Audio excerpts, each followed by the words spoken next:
Welcome to Silence, where we explore the alchemy of disciplines, practices, and beliefs that get us to our best thinking, insights, and creativity.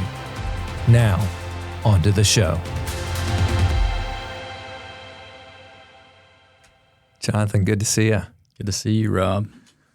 We were starting to dive into some rich stuff, so I had to turn on the button. Let's get going. Yeah, thanks for coming in. Well, I think we just pick up where we left off, but talking about the need for conversation around better thinking, creativity. How would you assess, as you look out there today, how are people doing on these? How would you rate the quality of thinking that you see out there? Boy, that's a great question. I think I'm fortunate. I work in an industry in advertising and creativity where original thinking is still pretty valued. But you see in the news, I think what I get saddened by and disappointed by is that it seems like people jump onto conclusions without doing a lot of original thinking and research. And, for me, I grew up, this probably takes me back to my childhood, but my dad was always a big fan of asking, why is that? And just that simple question of why. And I think in a lot of ways we've lost the art of why. We would sit around the dinner table and I might make an assertion. And my dad said, well, why? And it really forced you to be like, oh, I don't know. Did you do some research? Did someone just say that and you just took what they said and you ran with it? And I see a lot of that today. And even with my kids around the table, they'll say things and it's like, well, where did you hear that? Or why do you think that? And, in a retweet culture, and we're doing a lot of let me just push that forward without ever asking why or where or how or who. And I think that's a massive danger because then the echo chamber gets louder and louder. And so, where is the question why? I think that's something for me and a good friend of mine and I talk a lot about. And actually, this is an old Toyota manufacturing technique, but for Toyota, they're known for their zero defect manufacturing. And one of the key ways they got to that process was the 5 why methodology. And so if something broke on the line, they would ask why it broke until they got to the root cause. And usually it took 5 whys. Why did that happen? Okay, then why did that happen? And then why did that happen? And by the time they got to the 4th or 5th, they got to the root issue and they fixed it. And the next time it was perfect. I think my friend and I talk about like we are kind of a 1 why culture right now and maybe a 0 why culture. And how do we really cultivate, more of that 2nd, 3rd, 4th, 5th why? That's great. Is that what they mean when they talk about getting back to first principles? Yeah, I think so. I mean, for me, why the why question gets back to what is truth. I think first principles for me are given certain truths. How do I then want to approach a problem? And so first principles should be grounded in some sort of truth. Yeah. And I think we've lost a sense of any perspective on what is truth. Is there an actual truth? I believe there is. I believe there's right and wrong. But in a culture where there's not necessarily a plumb line of truth, of right and wrong, or consequences of deviating from that, then the notion of why or first principles is almost irrelevant. And why is that? Why do we no longer have truth? Or maybe as much of it? It seems like there's a lot of disagreement. Man, I wish I knew the answer to that one. I'll speak personally again. I mean, I think truth can be very inconvenient. I think facing a sense of right and wrong can often stand in the way of what may feel good or what or may require us to acknowledge things about ourselves. This gets into my personal story, but in my 30s, the notion of you begin to kind of start bending what is, what feels right in that moment because of what I want in my career or what I want in a marriage, but I'm not getting what I think I deserve. All these voices start, and you start tiptoeing away from, well, this could be true, or does it have to be right or wrong? And then you start making decisions, and pretty soon you realize you're pretty far afield from any sense of absolutes. It's all relative to what may make sense to me in that moment. And if we're living in a world where everybody has removed themselves from absolutes and is operating out of what makes sense for them in that moment, that's a pretty dark place. It's like a multiverse. Everybody's living in their own multiverse reality. of truth. Yeah, absolutely. I had two things. Swing the mic up an inch or two to your left so you're direct on, but let's just pause and who are you? However you want to describe that, official bio or more esoteric, but who's Jonathan? Man, what comes to mind right now is just the privilege of being the husband to my wife, Laurie, the dad to 5 awesome kids, 19 to 12, a son to 2 really beautiful, amazing parents, and then just, a friend to some really incredible people like yourself. I feel like work is a hobby, but I'm so thankful I get to do some things I enjoy that are creative outlets for me personally and that really get to allow me to express who I think God's made me to be, which I think is all about, for me, inviting people to a place of who they actually have been created to be. I feel like that's part of my reason to be on the earth. I like to express that as to say, let's go home, and to invite people to come home to themselves. And you can extrapolate that to a business. A lot of businesses lose a sense of identity or don't know their own identity. And how do you help them find that, then express that to the world? And you might call that advertising or marketing, which is the field that I'm in. But yeah. I think you just gave me 4 hours of content to dive into, but let me take a left turn. We had lunch before this. You walk in the door, and something that you're known for to me is your incredible presence. Mm-hmm. And I'll say in the last few years, that has included a greater and greater peace, ability to listen. You calm me when I'm with you.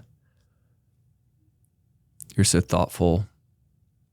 Thanks. And intentional. So where does that come from? I mean, it's such an anomaly in my day. Mm-hmm. And I'm surrounded by great people, but your presence and just settledness stands out. Thanks for saying that, brother. Where do you get that? How do we buy that? How do we tap in? I think I'll kind of start with the end and go back to the beginning. But, we were also saying just a few minutes ago, that story of Jesus with his disciples. I think it's in John 6 where he's given a pretty hard teaching about who he is. And it says that many in the crowd walked away. And I think even he uses the word, maybe some disciples, obviously not the 12, but others who were following him left. And I assume permanently. And he looked at his disciples, the 12, and said, "What about you? Are you going to leave too?" And they said, I think Peter said, "No, Lord, where else would we go?"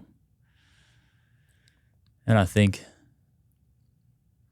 in my life, where I'm seeking to find peace and where I feel like he's invited me to cultivate that, is just in a deeper and deeper place of surrender, that there's nowhere else to go in this world than him. And frankly, that has come through a lot of great cost and pain. You know my story, but 8 years ago this month, almost in 9 days, it will be 8 years to the day. I sat my wife down and told her I was having an affair.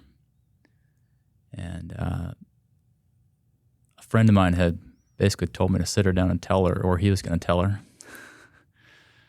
He's a good friend. And I wasn't really sure what I wanted to do about it. And so through that process, I told her, but then she divorced me. And so when you lose your wife and then you lose your 5 kids, and I was still in their life, but you lose that daily access of putting them to bed, waking them up, looking them in the eye.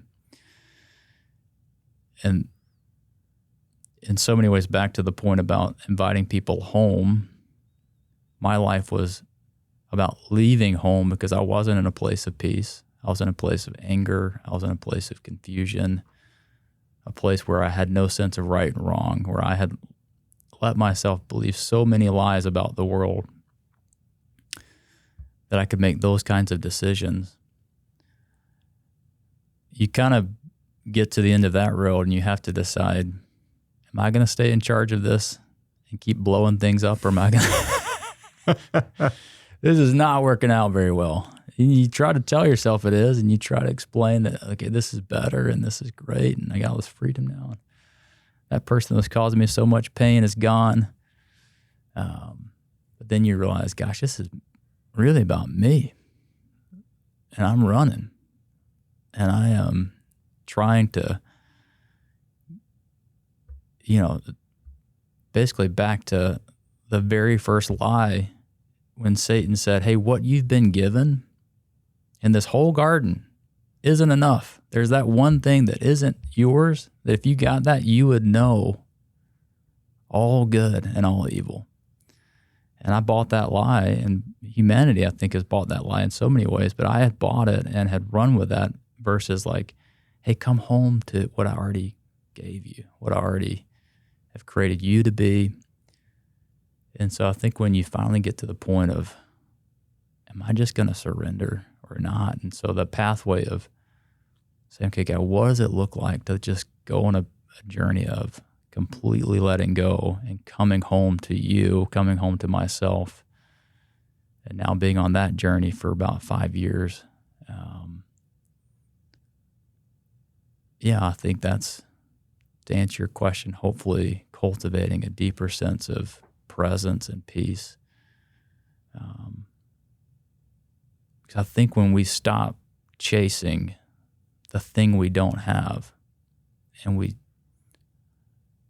are at peace with who we are and what we've been given, that creates a sense of being able to be. And I think that's one of the greatest gifts we can give ourselves and to others around us. Thanks for sharing that part of your story. Yeah. It's a powerful part. I don't think you finished it out, but we can come back to it because there's a redemptive arc. Yeah, I was reading something from an Advent devotion yesterday or today, but equating, that suffering is loss of control. And the author said that it was the left hand of God. I don't know if that's theological or just, he was painting a picture, and that suffering makes space in us for God, for others. It's the tool he uses in my life. Where do you see that in your life, Rob? Well, we were talking about over lunch. Parenting is incredibly rewarding and can be brutal. Yeah.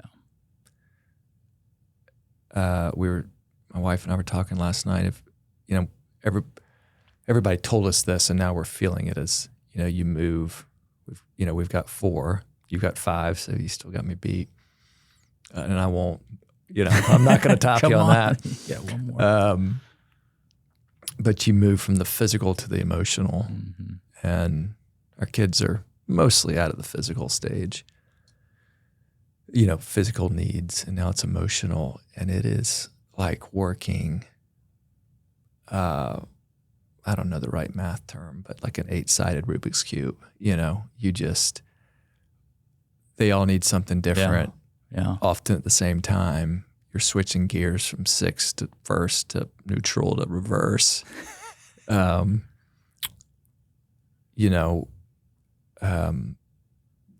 Different ones can be different levels of challenge and in different seasons.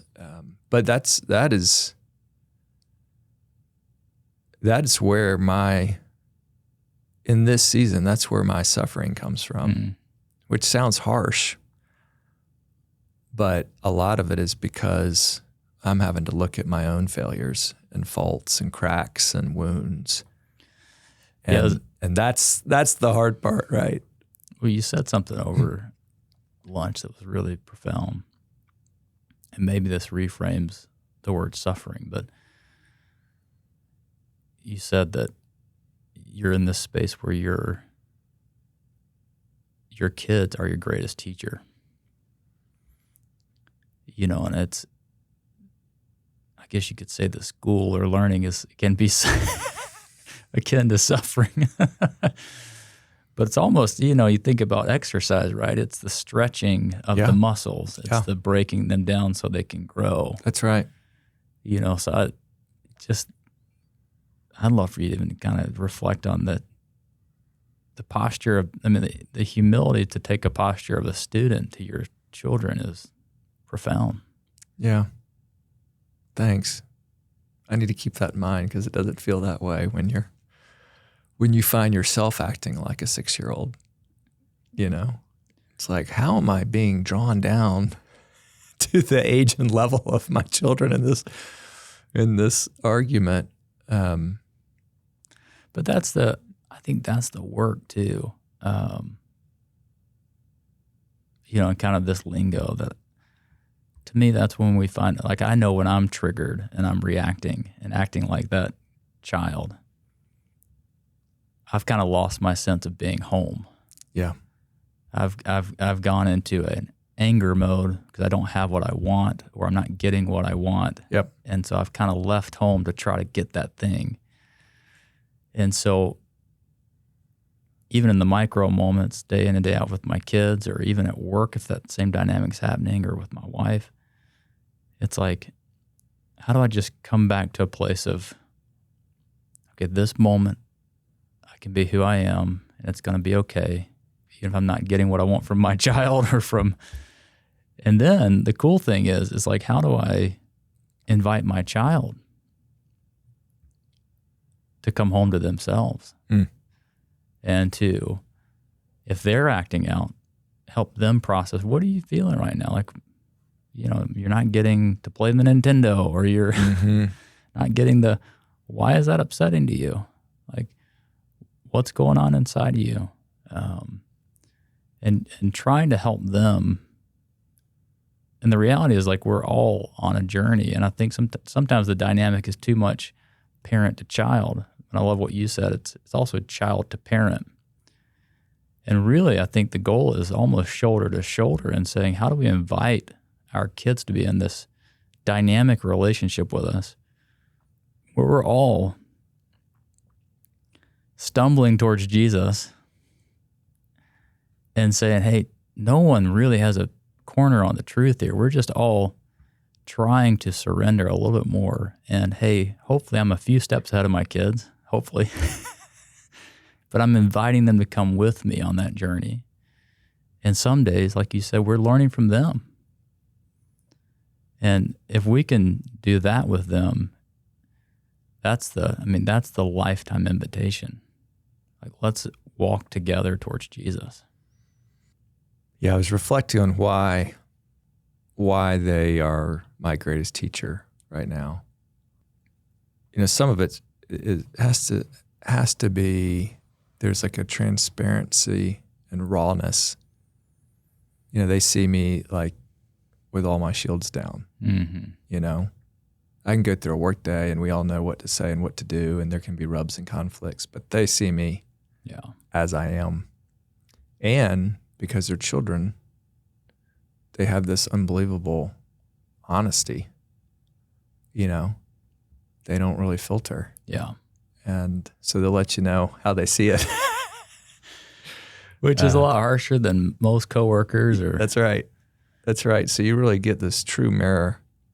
I know our spouses can play this role too, but they can also be polite at times. But the kids, they'll let you have it.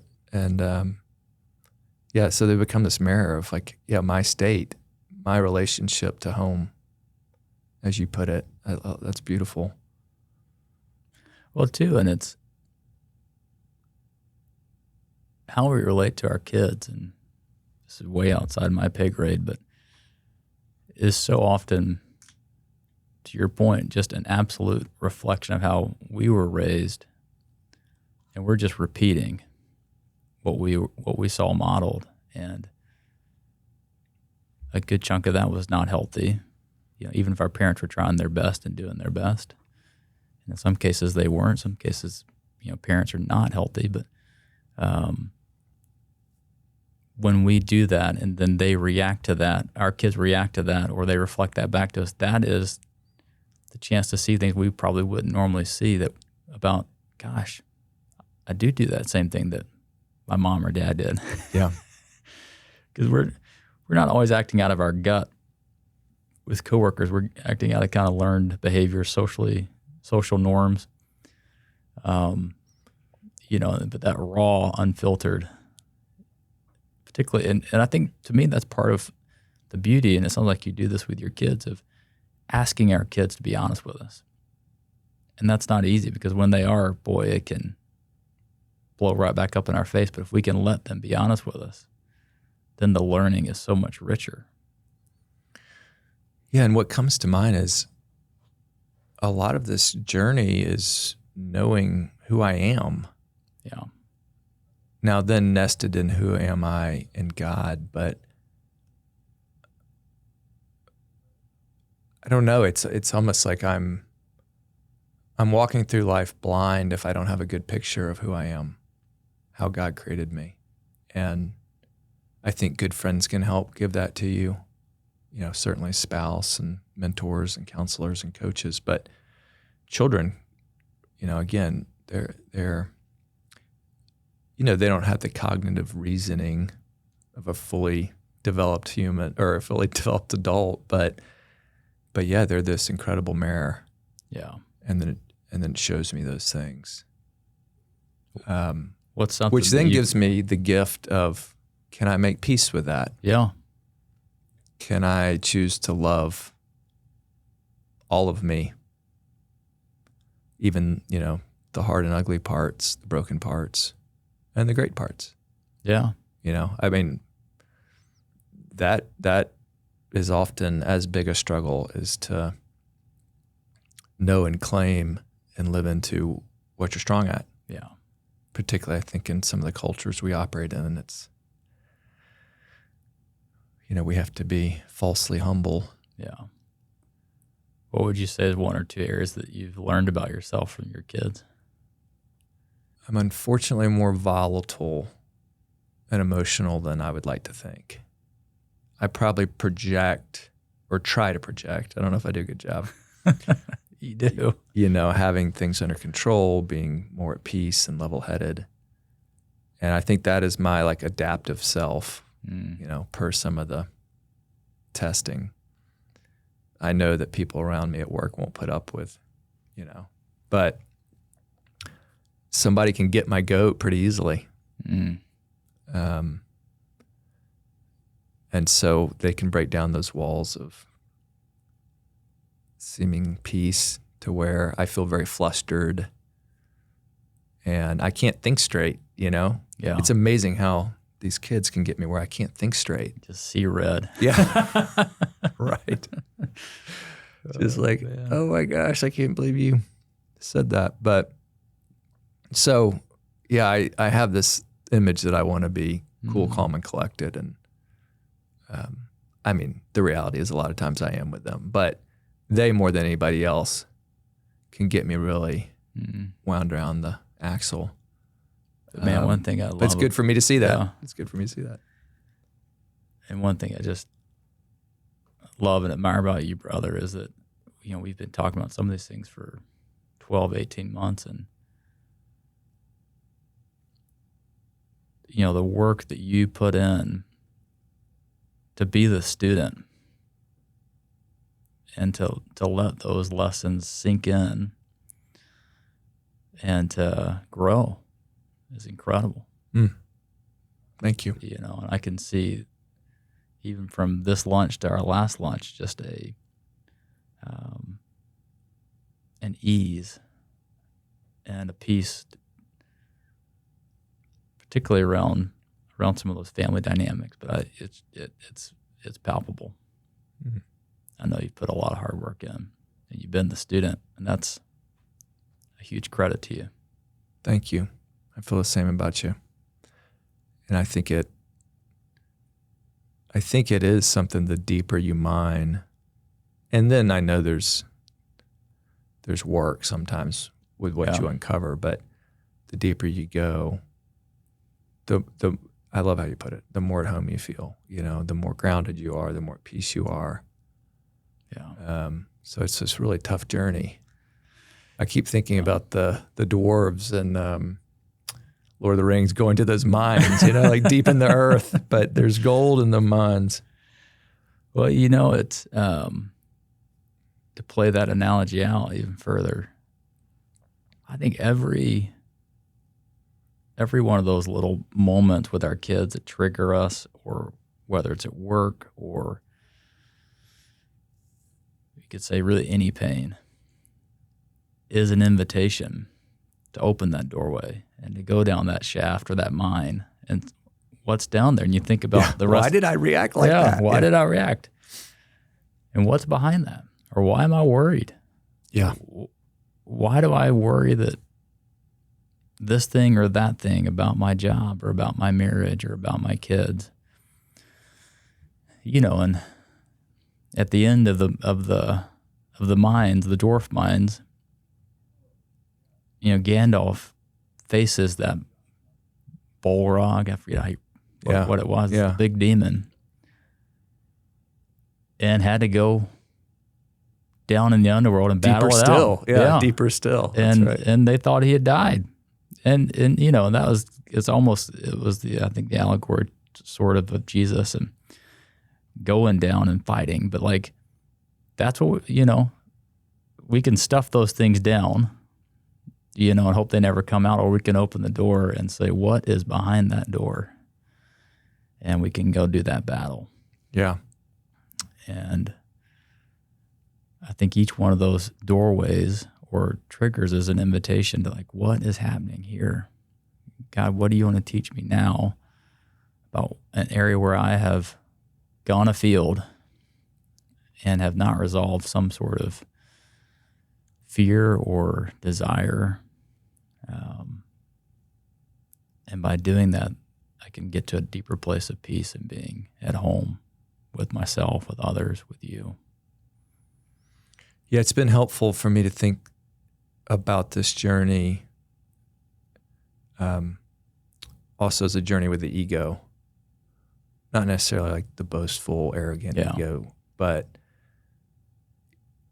we were talking about this the other day with somebody else, but I just had this idea, which I'm sure I stole from somebody, but in my mind of like the first half of life is kind of building your ego, who you are, discovering, forming, and you're kind of going up the mountain. And then the second half is coming down. It's like letting go of that. Not that you lose who you are, but maybe you lose putting yourself first in these situations. And so when you butt up against, whether it's a child or whatever, it causes me to reflect of like, why do I need it to be this way? Why am I responding this strongly? Like, what part of my ego is feeling threatened and challenged here? And where can I let go of that to make more room for the other, for love, for God? Well, and that gets back to the very first kind of point we were making around asking why. Yeah. Yes. You know, I think the going up the mountain is in some ways we're accumulating, we're acquiring. It's that what I had was not enough, so I'm going to go out and get more things, accumulate, acquire, build. And then you get to the top of that first mountain, you realize that's not enough still. So I'm either going to keep building or I'm going to some people go for the second peak. Yeah. And it's like, or I can actually start asking why I was doing those things, why I needed that, why I wanted that. And then you begin to extend that into why am I reacting this way? And why? And then you start peeling that back. And I think on that way back home, on the way down the back half of the mountain, you start shedding. You let go of, to your point, and you realize that all those things were somehow trying to soothe what I wanted in this ego versus, and that wasn't what mattered. I think David Brooks wrote a book called Second Mountain. Yeah. Yeah. And I haven't read the book, but you know, the notion of like you realize that first mountain and then it's like coming down, you find that second mountain, what actually matters, that service, that selflessness. It's not about you. It never was about us, you know. That actually I can just be a vessel through which God can engage others. And it actually has nothing to do with me. You know, I think there's so much freedom in that. Yeah. Yeah, we're nested in this larger story. Yeah. Above our story of, you know, others, and then above that of God. But how has that impacted choices you're making now or time you're spending? The other story or the nesting? Yeah, or just the ego and just kind of as you come down the mountain. How does that impact your day to day? Yeah, there's still, this is the first thing that comes to mind. So I don't know if it's good or bad, but that I still find these immature parts of me that want it to still be about me, or not the whole thing, but there's parts of it that about me, how I spend my money or my time, where I give my attention and love. And I think as the kids get older, I've really had this dawning of this is fast and fleeting. Mm. My responsibility to them, I guess it's probably been constant, but I feel it increasing as they become little humans and they develop personalities and goals and wishes and dreams. And I've just felt this, I need to be making greater sacrifices for them, for their stories. So that's been a big theme the last few years. That's great. And love them. And just surprising myself by finding these areas of still me first. And, you know. But even in that though, the fact that you can name it and see it, that's progress, right? Even if we observe ourselves still acting out of ego, you know, buying that thing or, you know, aspiring for that accomplishment or wanting this, you know, the fact that you can name that is powerful. Yeah, and that we're in this, like I said this the other day, that we're kind of midlife, and my guest said, whoa, I'm not there yet. But I mean, I'm 46, so I think I'm pretty much midpoint.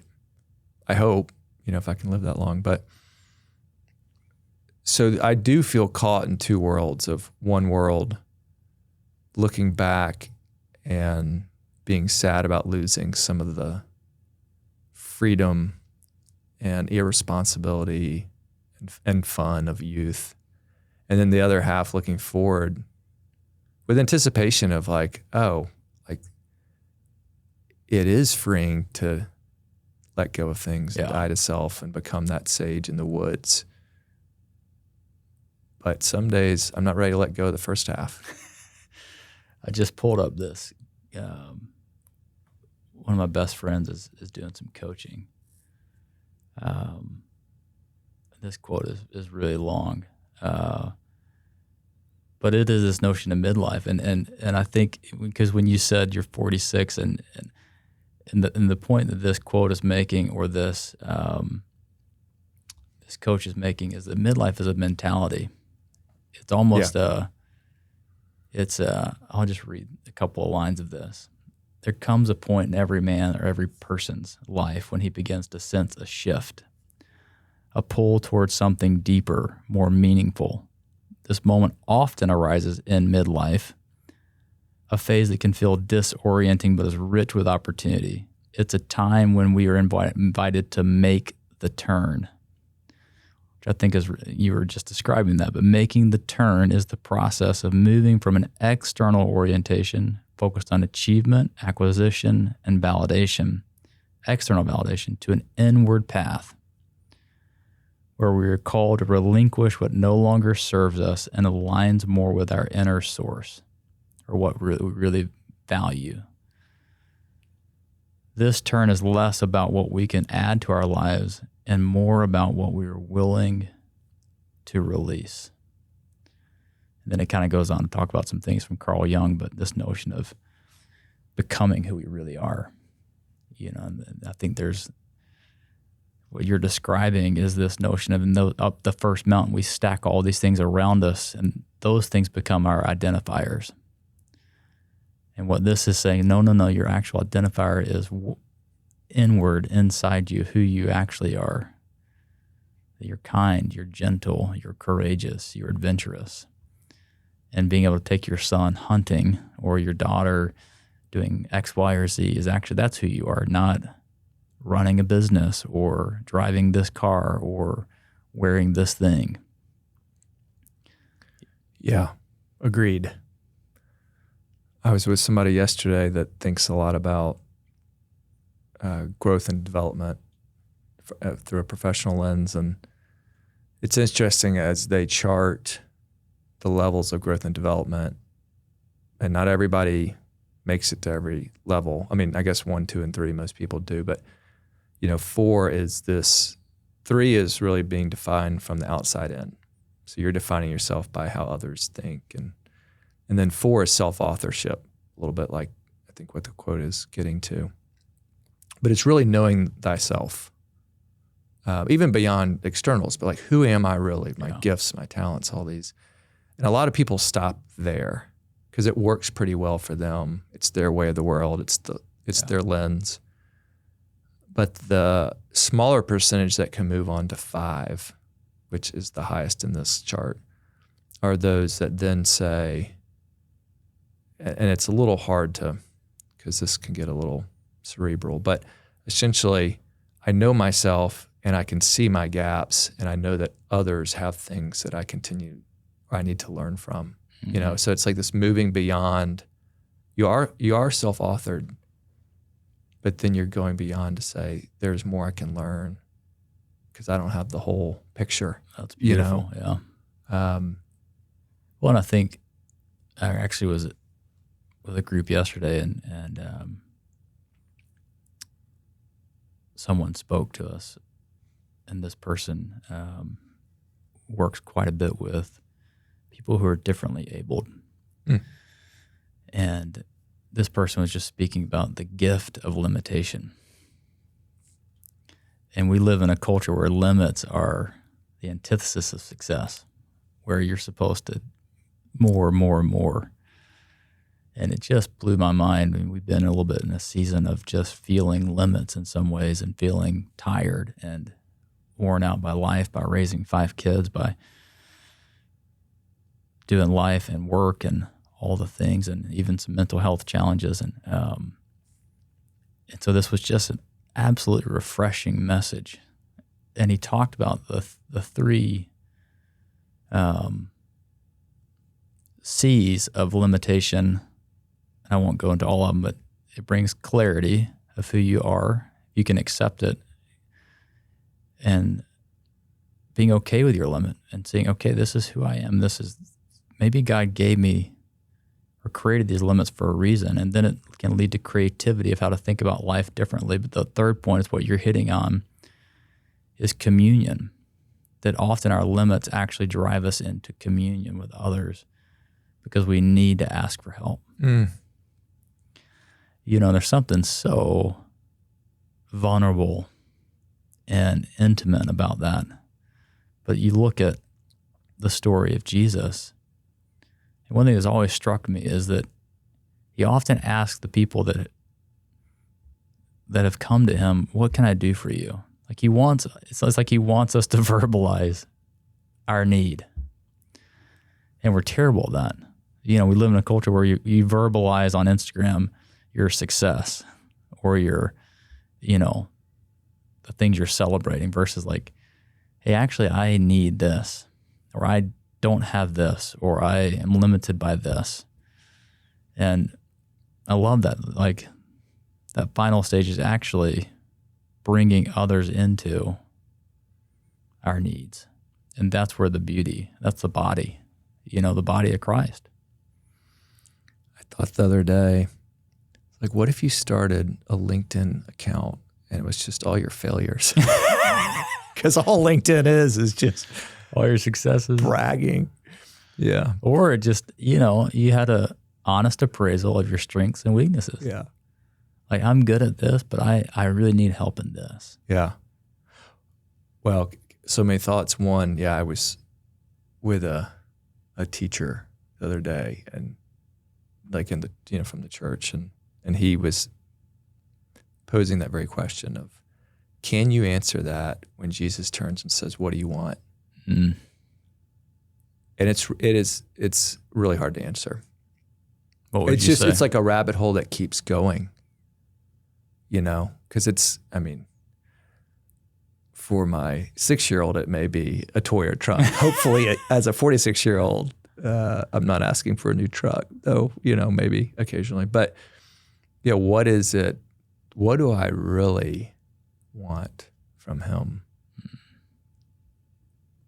Do you ever pray that, journal that? Probably not. I give thought to it because it's been posed to me several times, and I think my answer's changed. I was trying to recall what it was the other day, but I think it has a lot to do with deficits from childhood.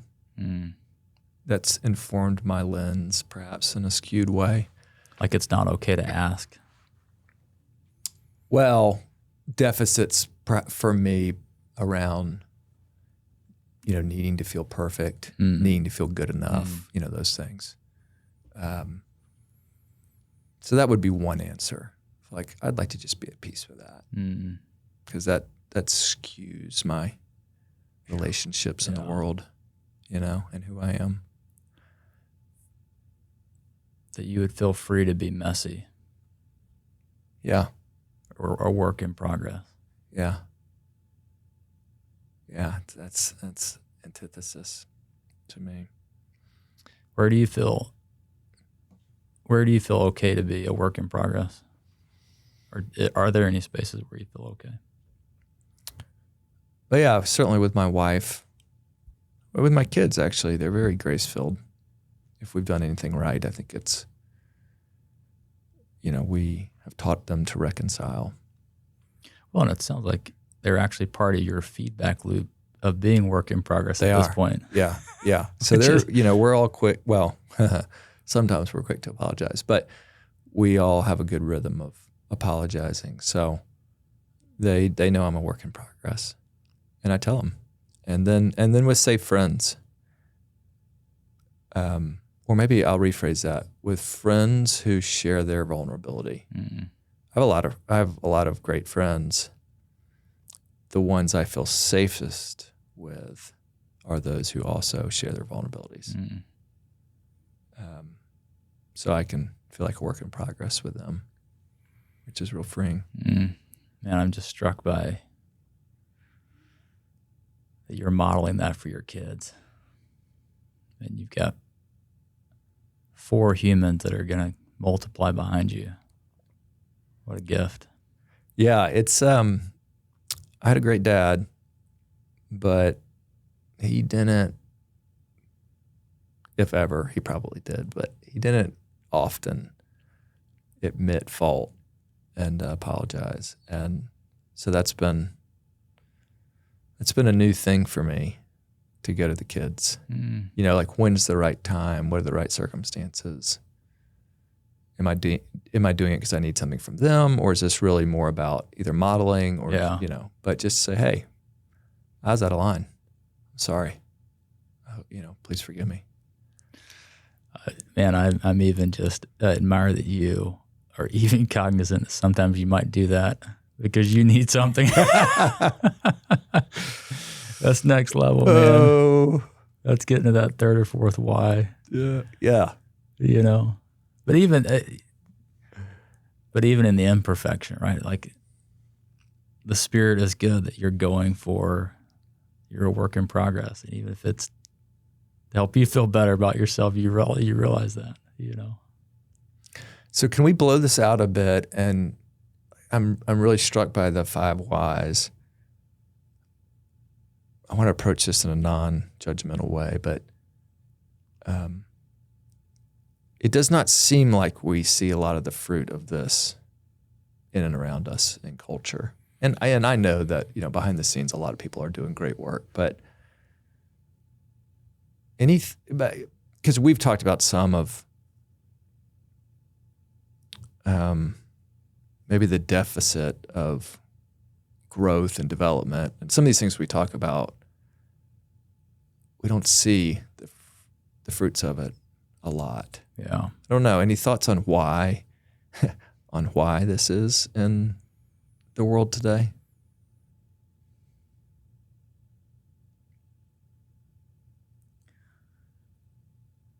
It's a good question. You know, a lot of different thoughts here. I mean, I think the easy answer, you know, again, probably the 1 or 2 why answer is that we live in an immediate culture, you know, where people don't want to step out and take the time to do the digging and to really ask those questions. But I think if we get to the 3rd or 4th why around this question, I know for me personally, my own journey, I really had to get to go into the 3rd and the 4th and the 5th why generally requires you to accept some pretty hard truths or to do some hard work, you know. And I think when it comes to, you know, certainly just a science project, I mean, that's not necessarily quote unquote painful. It's painful maybe to get to the answer and do all the tests and all the real rigor. But when it comes to self-reflection and seeing in society the lack of depth or self-reflection, I can just speak from personal experience that actually being willing to ask yourself why did I have an affair? Why did I act out that way? Why do I get angry at my kids when they do this? And continuing to press into that requires you to take a long, hard look in the mirror and accept some real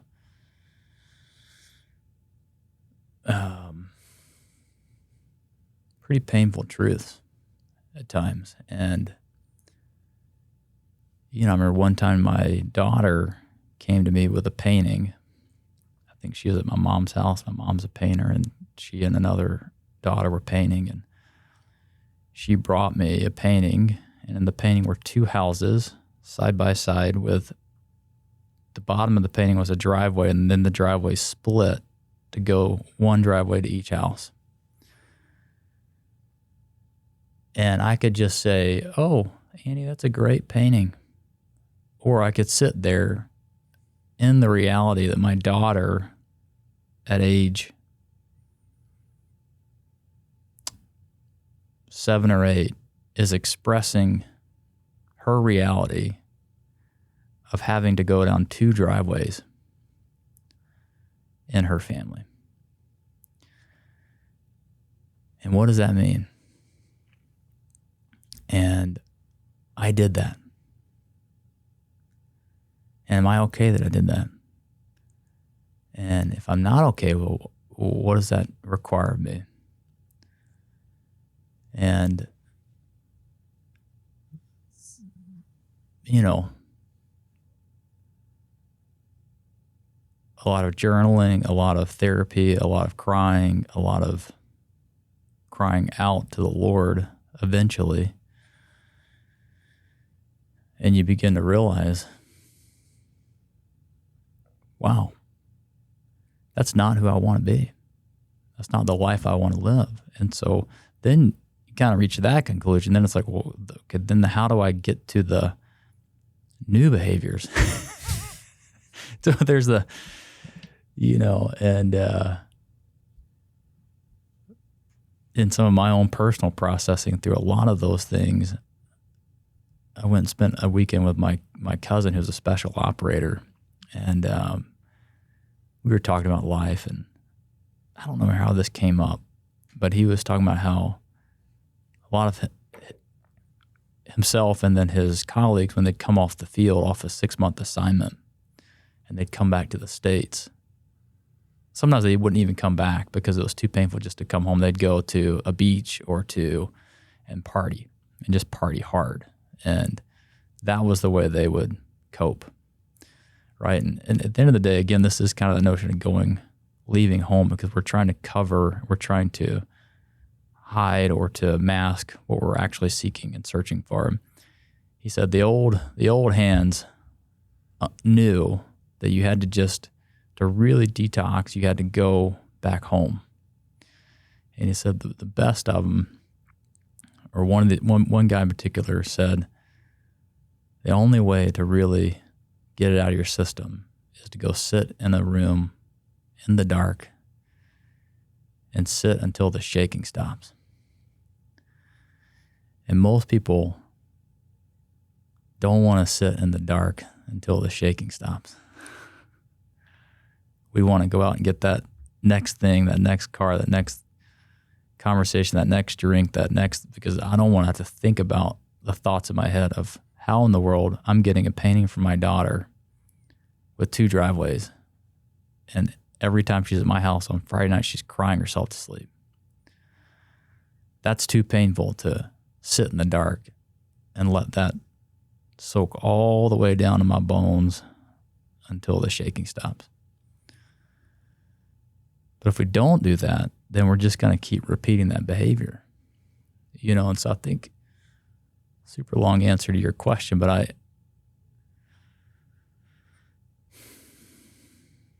that's not rewarded or encouraged in our society. When we got apps that, you know, every 15 seconds or every 5 seconds or 6 seconds are showing you something, the ability to be distracted from sitting in a room alone in the dark until the shaking stops is so high that the effort it takes to actually let yourself get to the root of whatever is causing any sort of movement away from center, away from home, is so hard in our culture. You know, you look back in the 4th or 5th century when the Desert Fathers left civilization and go into the desert, there wasn't TikTok. They were still having trouble. And they were still having problems. It is a state of humanity. There was enough distraction in that culture. And now we are millions of orders of magnitude more distracted. So you're getting to the heart of it. Silence. Go deeper. what does that silence do? What's it give you? I mean, I am hearing that it's distractionless and you're face to face with some things, maybe your own demons. What happens there?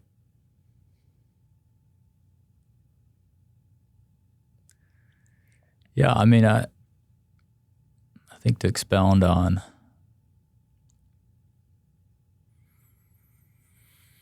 some of those thoughts, I mean,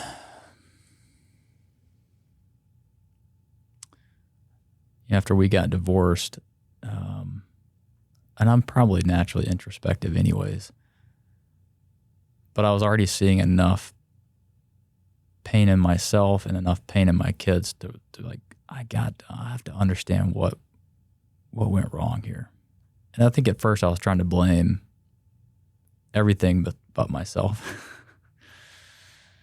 But I began to pursue spaces that would bring me face to face with some of my decisions. Even my decisions to marry my wife. At the end of the first year after our divorce, I actually kind of ran my own marathon and picked a route through Atlanta which passed by key places, like our first place we lived, the place that our kids had all been born, even a place that I had worked, or places I had worked, and like trying to retrace the steps of marriage, of kids, of work, of the affair, like what went wrong. And then from there, I actually traveled because I'd get like a week off at the holiday time when Laurie would have the kids. And I traveled to Switzerland to a place called L'Abri, which was founded by Francis Schaeffer, where you spend some time in silence. It's not fully silent, but just like started just journaling. Like what, and again, I was trying to explain it all away. But I think it's as you dig and kind of get to that first, second, third why, you begin to quickly realize. And then so I was trying to explain. I even remember asking the people at L'Abri, I said, gosh, I haven't felt joy. What does it look like to experience joy? Because I think in some ways I thought I was going to get rid of this troublesome wife and life and feel all this freedom, and I didn't. No surprises. It's like, what is joy? That was a question. And then I began to realize that, I think a lot of my decisions were because of repressed this or that, and then getting the Carl Jung psychosis and things like that. And I mean, psychosis is a very big word, but like the shadow self and things that kind of begin to express themselves when they've been repressed. And then I'm like, well, maybe what was repressed? And then, and I've done therapy off and on. But then I began to see how much was hurting my kids because I'd get angry at them and realizing, okay, I'm actually not angry at them. I'm angry about something inside of me, and it's just coming out. Like they're crying on Friday night, and that makes me angry because I don't want them to cry, because then that reminds me that I actually made the choice I made to have two houses. So why am I getting angry at that? And eventually, and I think all this is part of that process of silence, is sitting with that long enough, day in and day out, and in some sort of reflection period when I had plenty of time to be quiet in a house all by myself. Like, okay, what am I going to do about these things? And am I going to just abide with this level of chaos in my own heart and anger with my kids and potentially hurt them and lose them? Or am I going to go one more layer deep? And so I began to pursue other spaces of silence, and I actually took some more time and went to a place that's more of a monastery-like. It wasn't fully silent, but it had more silence and no connectivity, and certain meals were in silence. And all these spaces just began inviting me into sitting with my thoughts and journaling. And you can kind of get down the rabbit hole and really lose sense of perspective. But I think what it clarified for me was ultimately letting all those things surface. But then I think a key part is having some sort of guide through that. And I did have a really good therapist come along into my journey at that point that helped me, actually took me through an intensive process and then more consistent weekly or regular touch points. With a guide, sitting in those places of silence, you begin to realize, gosh, all this is deep hurts and wounds inside of me that are causing me to, again, to chase, to pursue things beyond, to think that what I don't have is enough, to go pursue, to cover,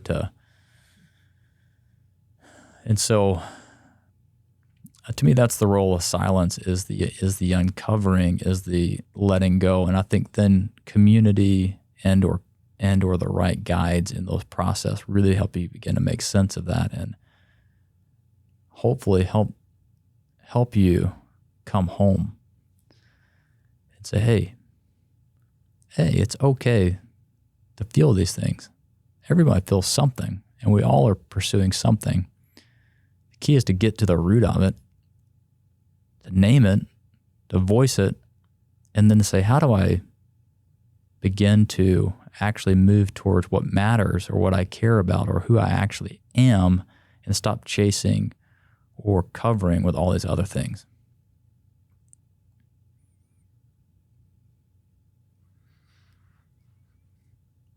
Will you share the redemptive arc at the end? Well, yeah, the end of that season. I know it's.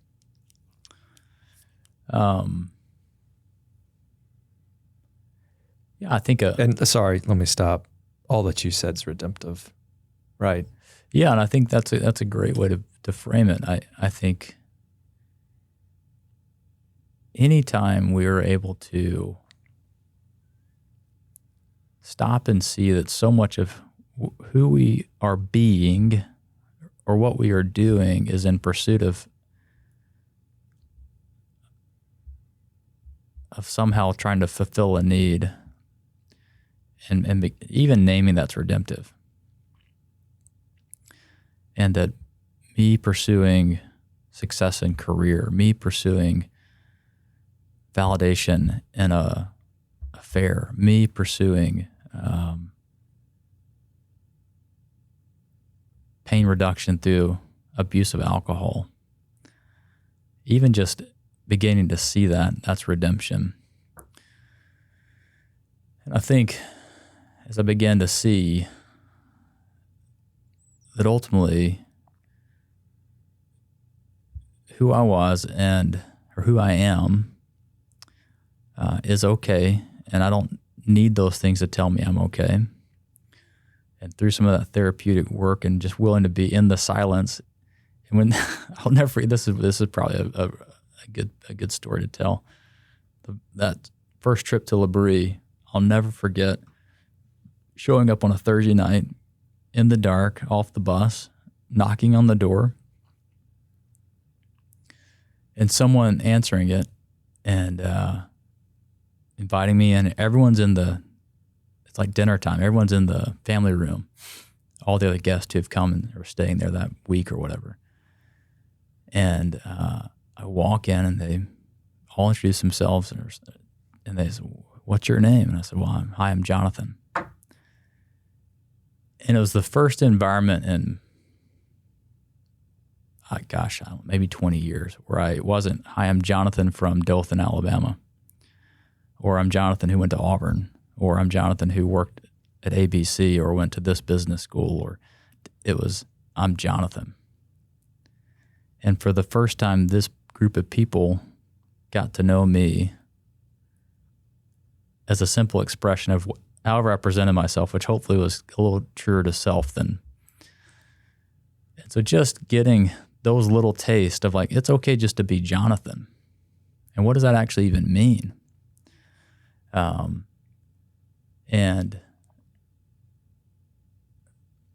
I think so much of that is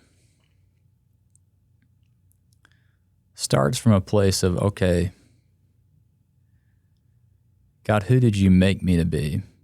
And what's the story you want me to live? What you said earlier, like what's that bigger story? And ultimately what that invites is, am I going to surrender to that story, or am I going to try to build my own story? You know, and to your point, we spent the first mountain climbing our mountain, acquiring our thing, all the badges, all the honors. And it's like, maybe that's the wrong story. And God, what's your story? And to the point of what he asked Peter, where else would, are you going to leave to? And said, where else would I go? At that point, I was like, where else am I going to go? I've lost it all. And thankfully, I still had a pretty successful career, very successful career. And, but even that was not tasting as fulfilling as it was. And it's like, God, I am tired of me running my life. So I want you to run my life. And a series of events in 2019, starting with that intensive therapy weekend with my therapist, and really realizing that so much of my behavior had come down to me just trying to fulfill that void and to go after pursue what I thought was the more of that I wanted and needed. And so just saying, okay, God, whatever you want. And a few series of events led me that summer to, culminated that summer in taking my daughter to a daddy-daughter camp at JH Ranch. And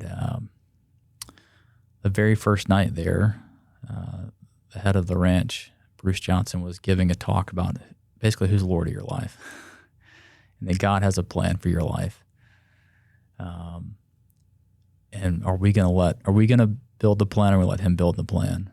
And man, I just, at the end of the talk, I just sprinted down to the front and just wept. And being there with my daughter and realizing I had risked my daughter, I had risked my family for everything that I wanted. And what would it look like to risk what I wanted or thought I wanted for what actually I was intended to have? And to let go of all the more of, or that one thing in the garden that I was told I couldn't have, that somehow thought I was going to be better. And this whole garden that I've been given, and just say, God, this is enough. And what do you actually have for me here? And I just surrender to what you've made me to be. And at the end of that week, I remember one of the staff members saying, if you will radically surrender everything to God, he will blow your mind away with what he can do. And I said, I want to do that. And I remember that night just in worship saying, God, I'll surrender everything. I had no idea what I was signing up for. And and 2 days later, we get home, and I told my daughter, I'm like, I think I need to move closer to you guys, be nearer, so we can kind of be more in the day-to-day. I kind of moved halfway between home and work.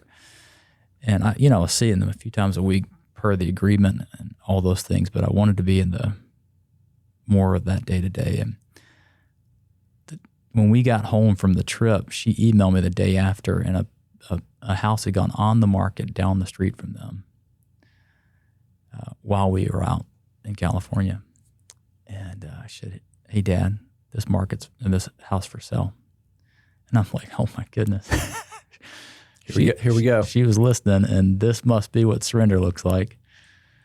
And, man, one little miracle after another. And then God led me to this out of the blue Nehemiah, because I started reading the Bible again and realizing that, man, it really is the bread of life. And how Nehemiah had heard the news of Jerusalem being burned to the ground, the gates destroyed, and the city in disarray. And I was like, oh my gosh, that's my house. And I burned it down.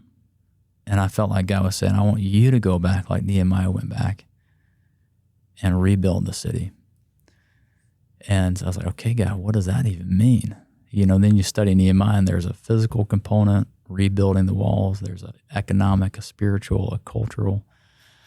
So I started saying, okay, what does this even look like? And then some things happened with my ex and I where I ended up basically taking on. She came to me and had some financial difficulties that, and she would say this, but had not managed some things well. And I was like, gosh, do I take this on? Do I not? I feel like God said, take that on. And so I took on some of her debt. I continued alimony past the date. I felt like this is the next step of surrender. I'd kind of been dating a little bit, and I felt like God said, hey, this isn't what I want for you. And I kind of came, and I know this is pretty extreme, but I came to the belief that I was still married. And in God's eyes, not George's, but not Laurie's eyes. She was pretty clear on that. And a mentor of mine said, hey, I think you need to pursue your wife. And so I was like, man, that is crazy. And so I actually kind of put out a little fleece with Laurie in February of 2020 and said, hey, would you be interested? And she was like, heck no. I don't think she said heck though. Then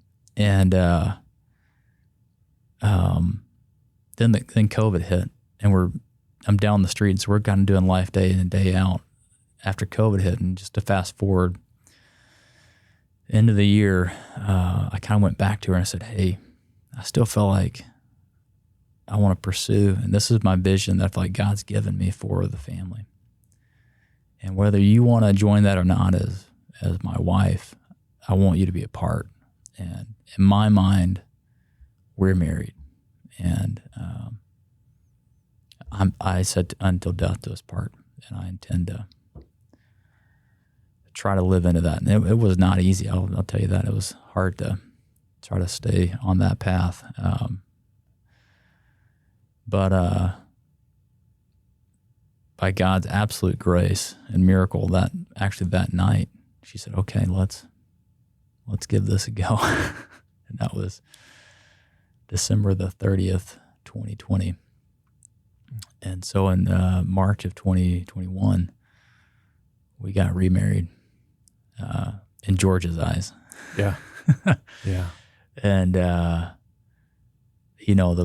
postscript on that's a whole nother story. You kind of think, oh, everything's going to be amazing, And actually, it's been an invitation for both of us to walk in that communion that we talked about earlier of open communication of the pain of our own limitations, of our own hurts. And the things that had wounded each other in the past have now become the opportunities for our healing. And for us to point each other to Jesus. And I so often want to jump in and be the healer or be the facilitator. And it's like, actually, I felt like I had a vision from the Lord in January of this year where he basically said, hey, I need you to step behind me. You got out ahead, Jonathan. And let me do the work. Yeah. And because I can have this, okay, let's rebuild the family. Let's rebuild the marriage. Yeah. You're a man of action. Let's put everybody on a path. Yeah. It's like, no. Let's being in the present, there's a great definition of contemplation I just learned about loving presence to what is. And just getting in that slow place of, okay, God, what you've given me is enough. Let me just be at home, stay at home, and foster a loving presence to what is.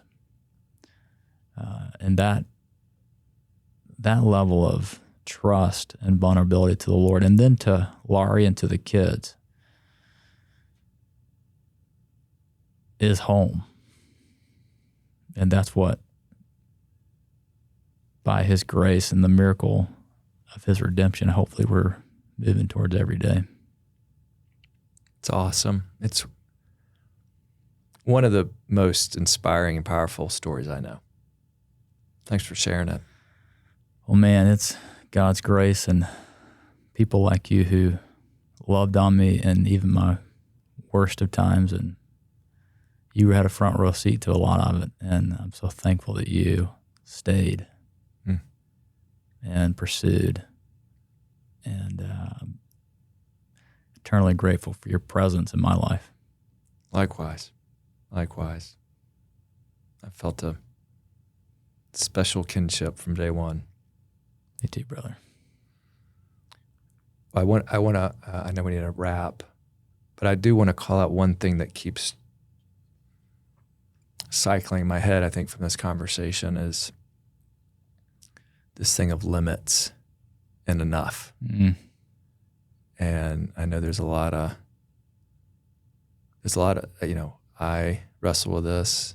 There's a lot of folks in my life that wrestle with this. And then I think our culture wrestles with this of what is enough? Can we have limits? Are they good or bad? Are they freeing or not? And your story is one of limits, and you've hit on it several times. I just, that was illuminated for me.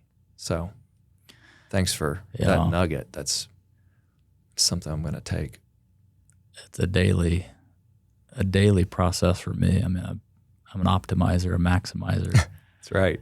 And I love, you can apply that to anything, to material things, to achievements, to relational dynamics. And it is so powerful of what is enough. And am I okay with what he's already given me? The time is never enough. It goes so fast. To end with, and maybe we just did it, but I want to give you an opportunity. If there's something to share or encourage with the folks listening as we part, what comes to mind? A challenge, encouragement. God's writing a story, a master story, and he's writing a story for each of our lives.